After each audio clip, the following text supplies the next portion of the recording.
Hello students, welcome to the lecture on demand analysis, and after this lecture we will be able to learn the following objectives. Explain the concept of demand, describe the determinants and changes in demand, explain the law of demand, define elasticity of demand and its measurement, explain the theory of consumers' behavior. Let's start with the concept of demand analysis. Demand analysis refers to how much quantity of a product or service is desired by buyers. The quantity demanded is the amount of a product people are willing to buy at a certain price. The relationship between price and quantity demanded is known as the demand relationship. In a market economy, if there is demand for something, there will surely be people willing to supply it. In that sense, supply is the flip side of demand. Economists think and talk in terms of the supply of cars and housing, the supply of labor and materials, and so on. The supply of a product or service depends on many things, including the resources and productive capacity devoted to producing it, and again its price.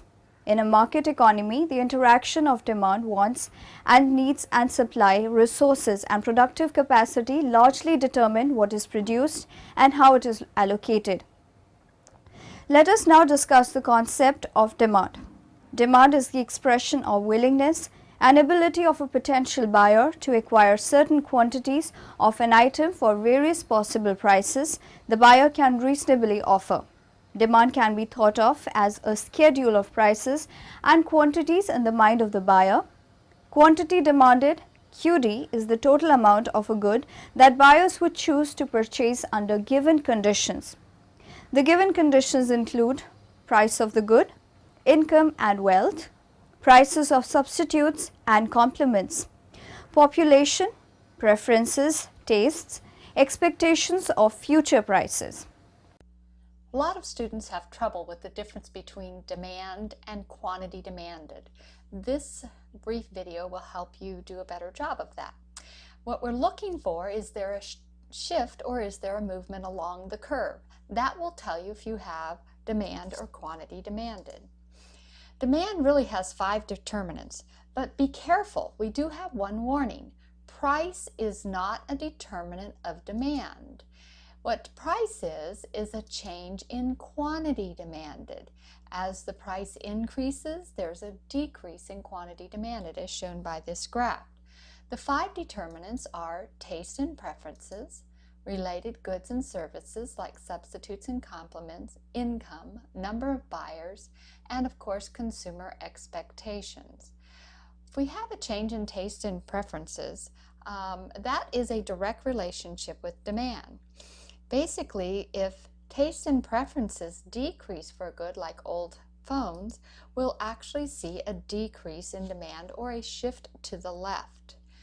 If we have an increase in taste and preferences, everyone wants the new iPhone, we would see an increase in demand and demand would shift to the right.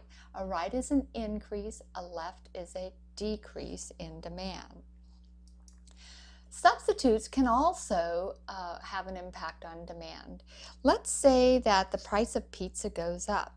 Well, if pizza goes up and people like tacos equally well, we'll see that they will substitute tacos for pizza, and so the demand for tacos will increase and actually the demand for pizza would decrease.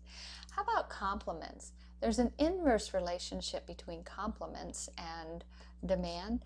Let's say that the price of pizza is still going up and everybody likes to drink soda with their pizza, so if that happens, the demand for sodas are going to decrease because the price of pizzas go up. We're not going to drink as much soda. Change in income. There's basically 2 types of goods. There's normal goods, the goods that you would buy more of as you have more income, and then there are inferior goods. Those are the goods that you would buy fewer of or buy more of as your income goes up. So you'd buy fewer of as your income goes up, more of as your income goes down. Let's start with this, and let's just say we have a change in an increase in income. That's going to increase our demand for sports cars because we have more money to spend. By the same token, if our income goes down, we're going to increase our demand for the old junker here and decrease our demand for sports cars because we're not going to want to buy as much of them. Number of buyers also has an impact on demand. The more buyers we have, the greater the demand we have for both normal and inferior goods. How about price expectations? What consumers feel about future prices. If we think that prices are going to go up in the future, we're going to buy more now. We want to save money, so our demand will increase. Whereas if we also think about if the item isn't going to be available in the future, maybe they're not going to make colored pencils anymore, we're going to actually stock up now so we can save money and we'll buy more. Same thing kind of if it's on sale now and we think it's going to go up, that's the same thing as a price, but also availability. Also, our expectations about future income, how much we're going to be making in the future.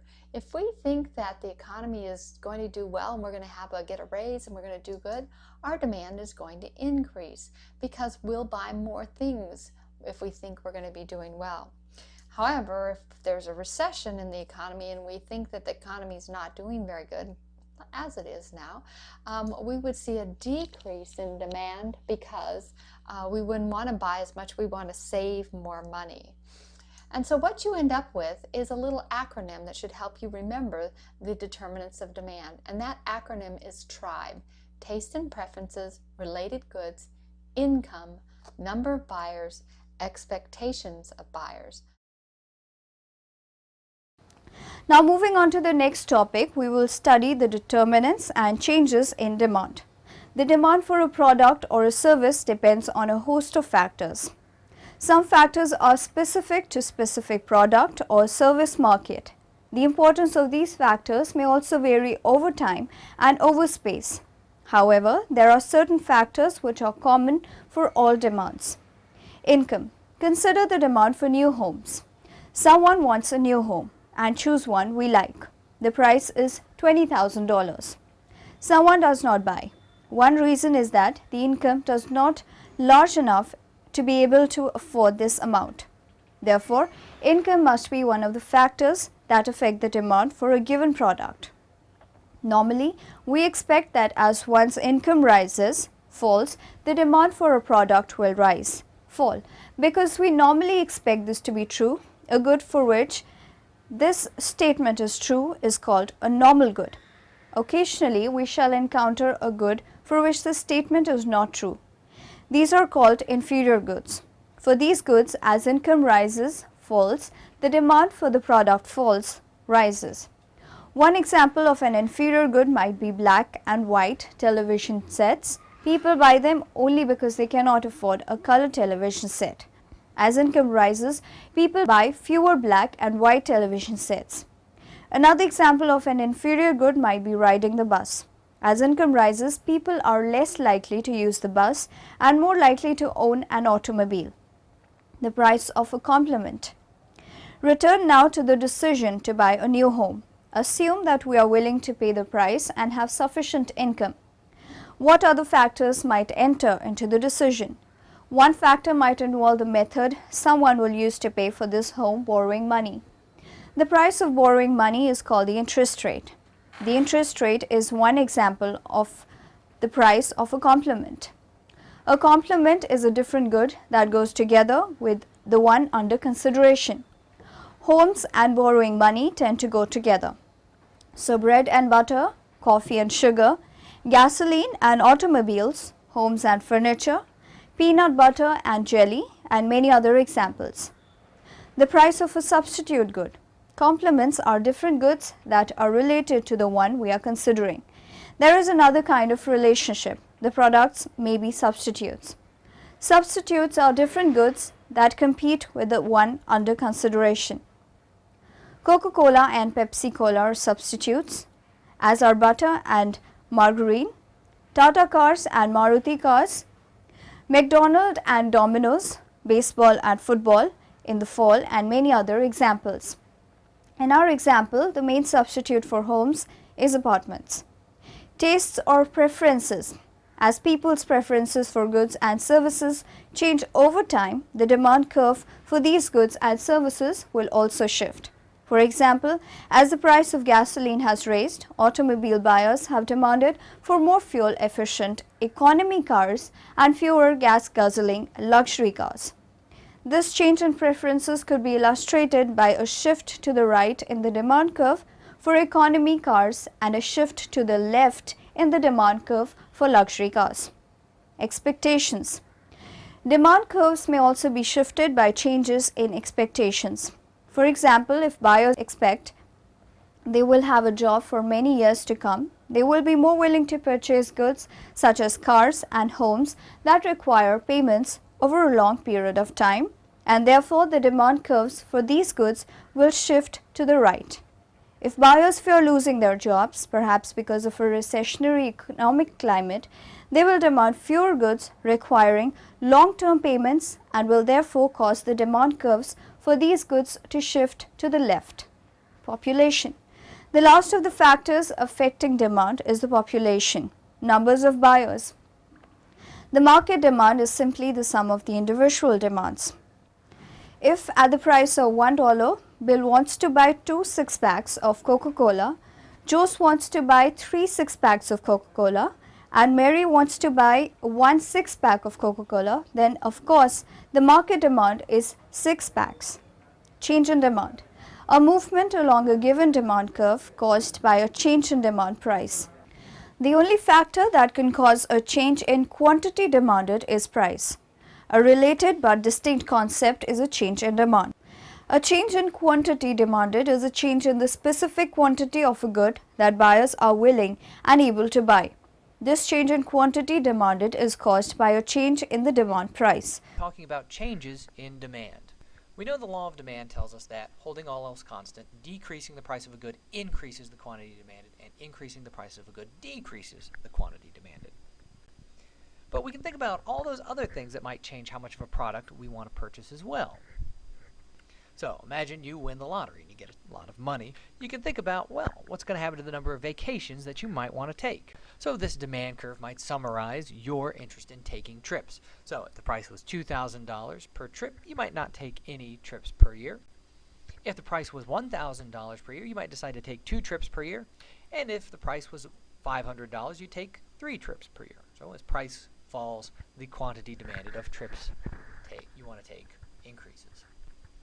But we can think about this. After you've won the lottery, previously you might only want to take 2 trips per year if the price is $1,000. But after winning the lottery, now you might be willing to take 4 trips per year. When the price was $500 per trip, you would be willing to take 3 trips. But after the lottery, now that you've got all this extra money, you might be willing to take 5 trips per year. So what we have in this example is an expansion of demand. It's a rightward shift of the entire demand curve. This is due to some change in the determining factors. For instance, a change in income, or perhaps a change in the price of related goods. There could be a variety of things, but these are the 2 main things that might cause expansions of demand. So we could think about losing your job in the other direction. Before you lose your job, you might be willing to take 2 trips per year if the price is $1,000. But after you lose your job, at the price of $1,000, you might only be willing to take 1 trip. Still, if the price was $500, you'd be willing to take more trips. So as price falls, quantity demanded rises. But at $500, now you may only be willing to take 2 trips, whereas previously you were willing to take 3. So we can go in the opposite direction as well. This happens is what we call a contraction of demand. It's a leftward shift of the entire demand curve. And the same factors might cause this. You might have a change in income or a change in the price of related goods could cause this as well. Changing the quantity. A change in quantity demanded is a movement along a given demand curve. A change in demand is a shift of the demand curve. These alternatives can be illustrated with a negatively sloped demand curve presented in this exhibit. Let's know the meaning of law of demand. Among the many casual factors affecting demand, price is the most significant, and the price-quantity relationship, called as the law of demand, is stated as follows.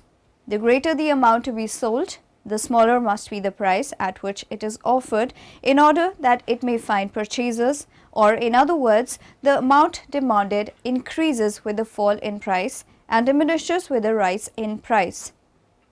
In simple words, other things being equal, quantity demanded will be more at a lower price than at higher price. The law assumes that income, taste, fashion, prices of related goods and so on remain the same in a given period. The law indicates the inverse relation between the price of a commodity and its quantity demanded in the market. Demand schedule. It is a list of alternative hypothetical prices and the quantities demanded of a good corresponding to these prices. Demand curve. When the data presented in the demand schedule can be plotted on a graph with quantities demanded on the horizontal or x-axis and hypothetical prices on the vertical or y-axis, and a smooth curve is hypothetical prices on the vertical or y-axis, and a smooth curve is joining all the points so plotted, it gives a demand curve. Market demand. The market demand reflects the total quantity purchased by all consumers at alternative hypothetical prices. It is the sum total of all individual demands. It is derived by adding the quantities demanded by each consumer for the product in the market at a particular price. The table presenting the series of quantities demanded of all consumers for a product in the market at alternative hypothetical prices is known as the market demand schedule. Shifts in demand curve. The price-quantity relationship represented by the law of demand is important, but it is more important for the manager of the firm to know about the shifts in the demand function or curve. For many products, change in price has little effect in the quantity demanded in relevant price changes. Many other determinants like income, tastes, fashion and business activity have larger effect on demand for such product. Shift in demand. We have seen that the demand depends not only on price but also on other factors like income, population, taste and preference of consumers and so on. The change in demand due to change in any of the factors other than the price is called shift in demand. Different types of demand law. The different types of demand law are direct and derived demands. Direct demand refers to demand for goods meant for final consumption. It is the demand for consumers' goods like food items, ready-made garments and houses. By contrast, derived demands refers to demand for goods which are needed for further production. It is the demand for producers, goods like industrial raw materials, machine tools and equipments. Domestic and industrial demands.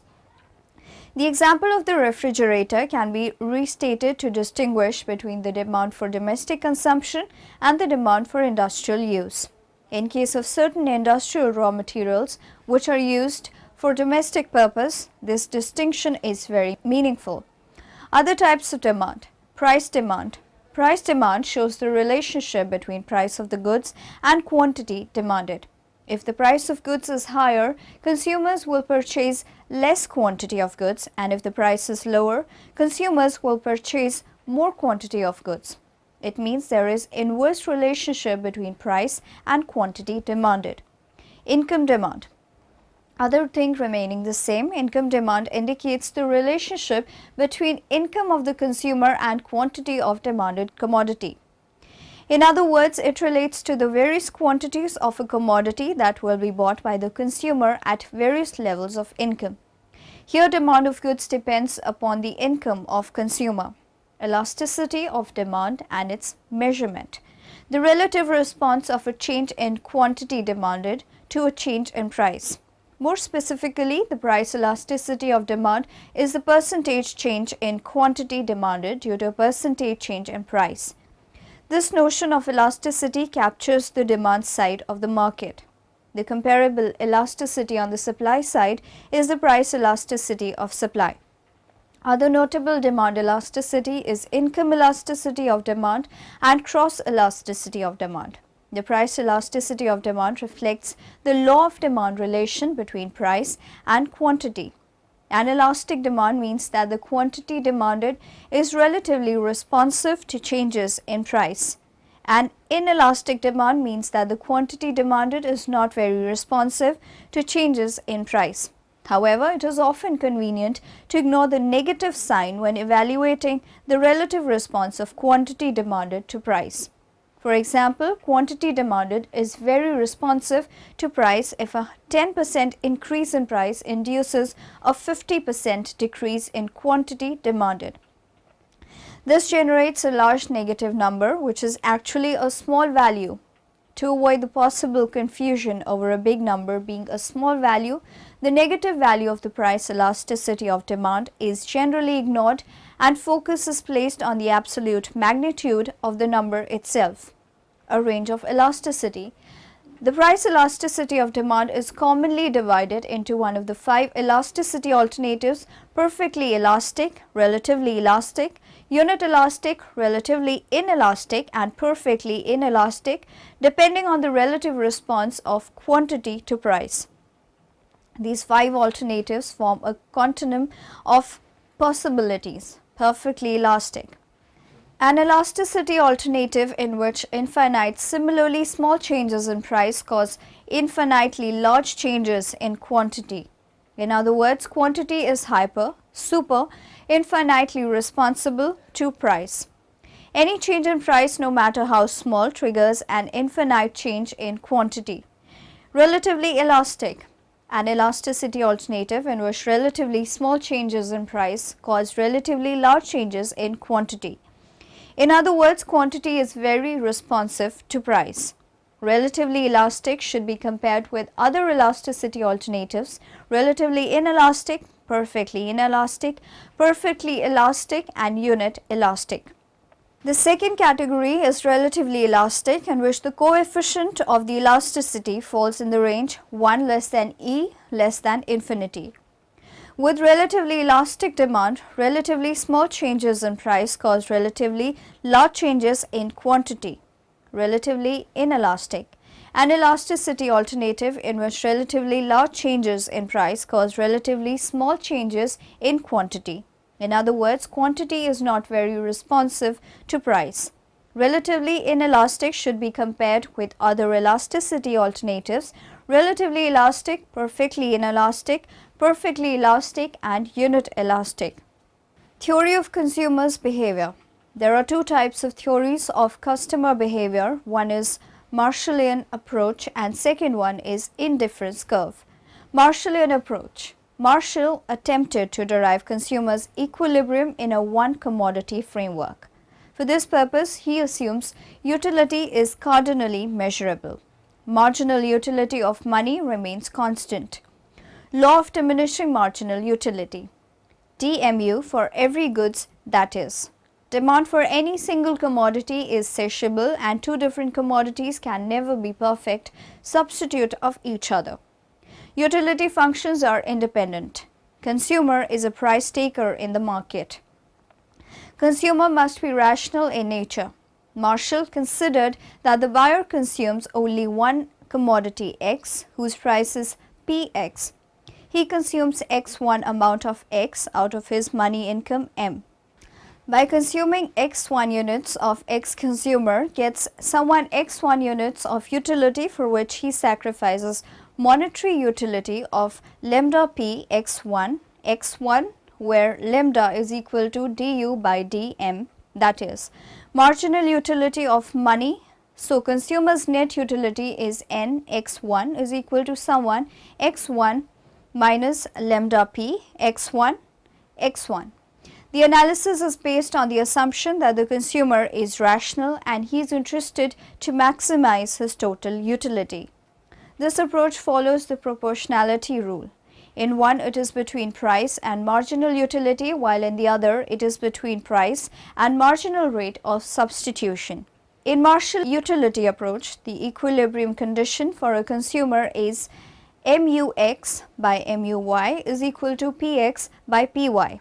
In the indifference curve analysis, the equilibrium condition for a consumer is MRS XY is equal to PX by PY. Marshallian analysis states the assumption that MU of a commodity diminishes as the consumer gets more of it, whereas in the Hicksian analysis, MRS between commodities also diminishes as the consumer purchases more of a commodity. The indifference curve analysis is considered to be a superior approach in the determination of consumers' equilibrium than Marshallian utility analysis. The comparison of the Marshallian analysis is more realistic approach. The IC curve analysis is more realistic approach to explain consumer behavior than the cardinal utility analysis, because the utility analysis assumes too much and explains too little, whereas the indifference curves analysis explains more and better with few and less restrictive assumptions. Cardinal versus ordinal measurement of utility. Marshall's theory was based on cardinal approach, meaning quantitative, which is that utility could be measured in numbers. Hicks' theory was based on ordinal approach, meaning qualitative, which is that utility should be measured in equal, more or less effects felt. According to Marshall's theory, price, income and substitution effects would remain constant, whereas Hicks' theory states that these factors keep changing. Thus, it would result in a more perfect outcome on the consumer's equilibrium. Price effect through changes in real income. Marshall's theory does not measure how real income can be measured, whereas Hicks' theory measures the effect of an increase in real income resulting from a fall in the price of a commodity by shifting onto a higher indifference curve and vice versa. Giffen paradox. Marshall theory does not break up the price effect into income effect and substitution effect, and thereby does not show the negative price effect in case of given goods.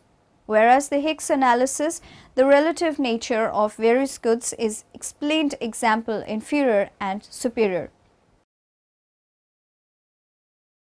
Now in the end, let us summarize what we have learnt in this lecture. The price elasticity of demand is delineated as the degree of responsiveness and sensitiveness of demand for a commodity to the changes in its price. The price elasticity of demand is commonly divided into one of 5 elasticity alternatives: perfectly elastic, relatively elastic, unit elastic, relatively inelastic, and perfectly inelastic, depending on the relative response of quantitative to price. Elasticity of demand measures the responsiveness of change in quantity demanded of a good because of change in prices. Cross elasticity of demand for firms, sometimes referred to as conjectural variation, is a measure of the interdependence between firms. The various determination of demand are income, price of a complement, price of a substitute good, tastes or preferences, expectations, population.